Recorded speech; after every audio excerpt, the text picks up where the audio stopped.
So we've gone over how to set up crypto wallets and we've discussed the top crypto projects. So how do you buy cryptos? What are different ways you can go about purchasing coins? Can you do this online?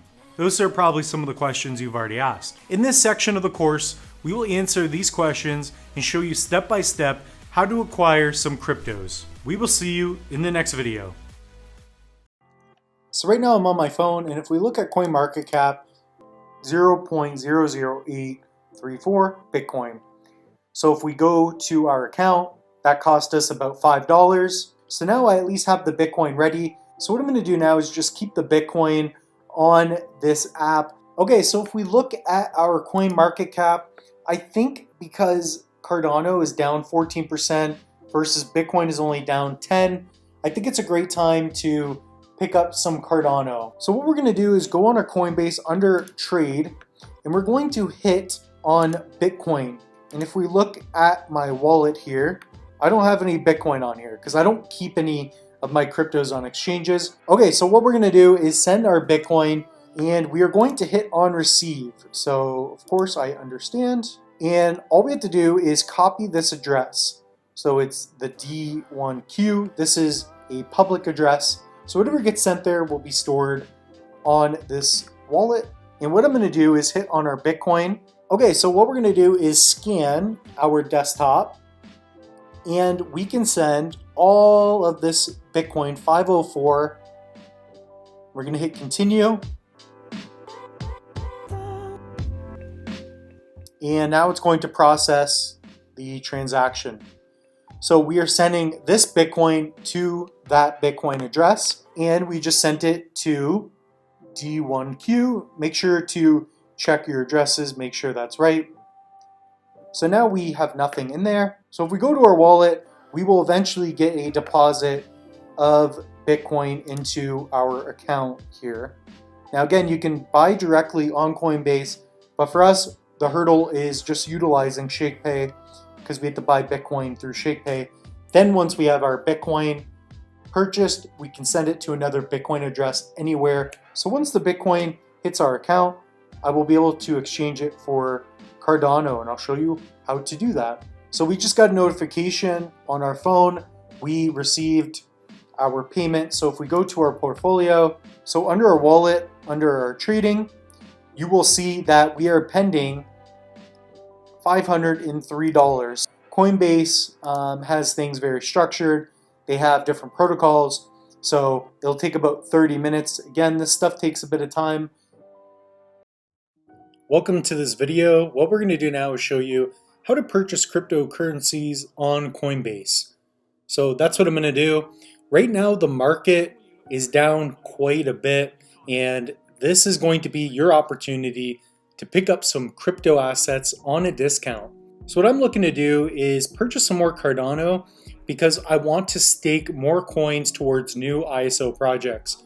So I'm looking forward to new projects that come along and I can stake for them. So I'm on the homepage of Coinbase here.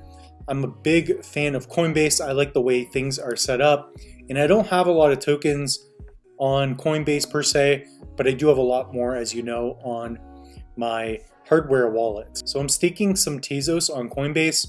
So as you can see, I bought $455 worth of Tezos, and that was on August 6th.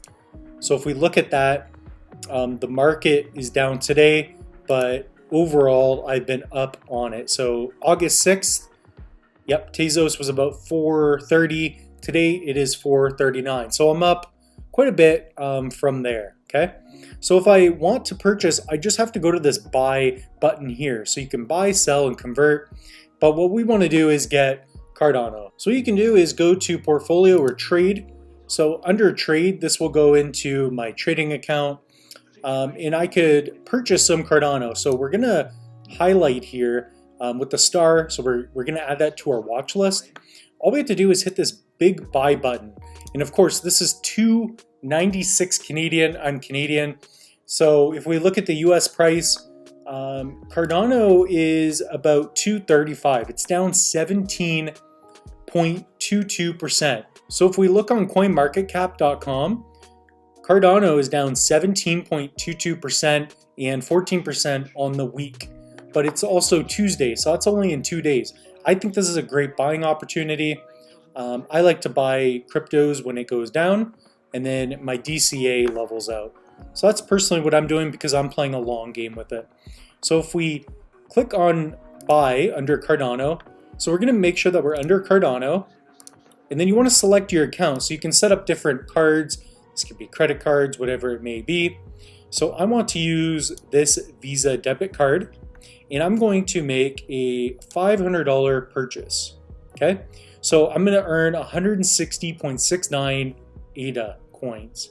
And there's going to be a fee, of course. So it's going to be a $20 fee. But again, I'm long-term on this. So if we hit buy now, that will place our order. So before purchasing any cryptos, you want to go to the top right, and under your settings, you can go over here to payment methods. Okay, so you want to add a payment method. For us, we have the ability to use a card. So I'm going to put in a little bit of card information here. Okay, so that's how you purchase cryptocurrencies on Coinbase. We will see you in the next video. You may have seen them or heard about them, but yes, there are in fact Bitcoin ATMs out there. So let me explain kind of how they work and my thoughts on Bitcoin ATMs. First off, I recommend that you stay away from Bitcoin ATMs. The fees are going to be much higher than that of something like an online exchange. There you will get the best bang for buck when you're going to buy and sell your cryptocurrencies. It also depends on which ones you're using and where you're at in the country. Here in Canada, at least where I'm located, I find that it's generally 10% to 20% higher than what the price of Bitcoin is when you're going to buy Bitcoin. In order to buy Bitcoin, all you have to do is deposit money. So that's going to be, for example, $20 cash. Then what they will do is give you a private key, and on that private key, you will have your Bitcoin. It's very easy. All you have to do is follow the steps. You should be able to use a credit card. And again, it comes down to which ATM you're using and what the rate is of that machine. Now, there are going to be other machines where you can get other coins, and this will change drastically in the future as well.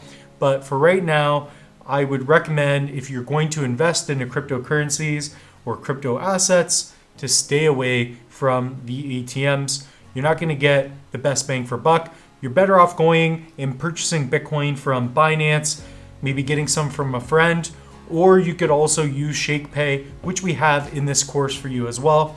So that's all we have for you in this video. We will see you in the next one. I hope you enjoyed this section of the course. Don't be afraid to get some rest, as we have a lot more for you in the next day. Also, if you want to pick up some Bitcoin, go ahead. You can go to an ATM. You can pick some up online on Binance or Coinbase. That's all we have for you. We will see you in the next one.